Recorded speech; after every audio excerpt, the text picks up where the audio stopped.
नमस्कार. तर आता गेली काही दिवसापूर्वी तुम्ही पत्रकार परिषद घेतली होती की जिल्हा परिषद सदस्य जे चोपडी गटाचे आता निवडून आलेले आहेत चेतनसिंह केदार त्यांचं सदस्यपद रद्द व्हावं अशी तुम्ही याचिका बी दाखल केलेली आहे.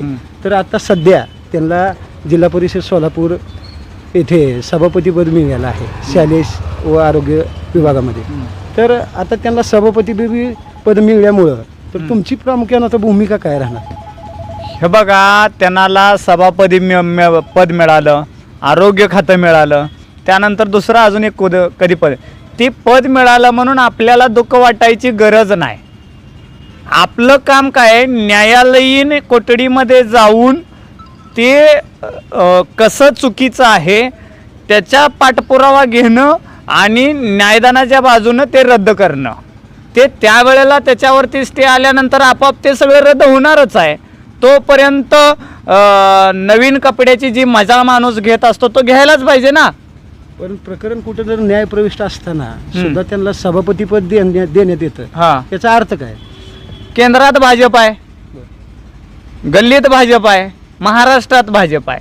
ही न्यायव्यवस्था आणि ही कुठंतरी दबल्यासारखा आवाज येतोय, लोकांचा आवाज दबल्यासारखा आहे.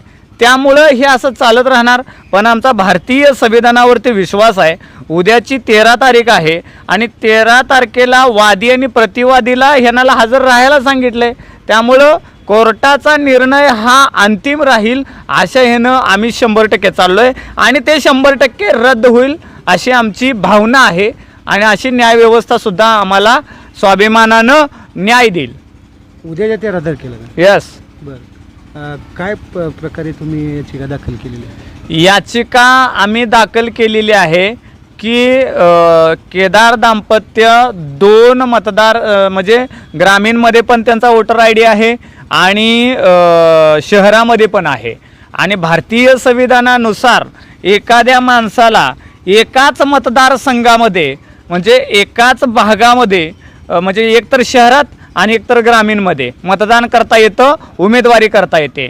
मग ह्यांनी दोन्ही पण ठिकाणी उमेदवारी केलेली आहे आणि दोन्ही पण ठिकाणी वोटिंगचा विषय झालेला आहे. त्यामुळं आम्ही सगळं डॉक्युमेंटचा बंच, लपवलेली प्रॉपर्टी ही सगळ्यासही आमचं तयार आहे. उद्या न्यायव्यवस्था ज्या वेळेला आम्हाला डॉक्युमेंटसहित बोलविल, आमचा वकील त्यांच्याशी चर्चा करल आणि आर्ग्युमेंट करल. काय आम्हाला अडचण आहे ना, आम्हाला कशाची भीती नाही आहे.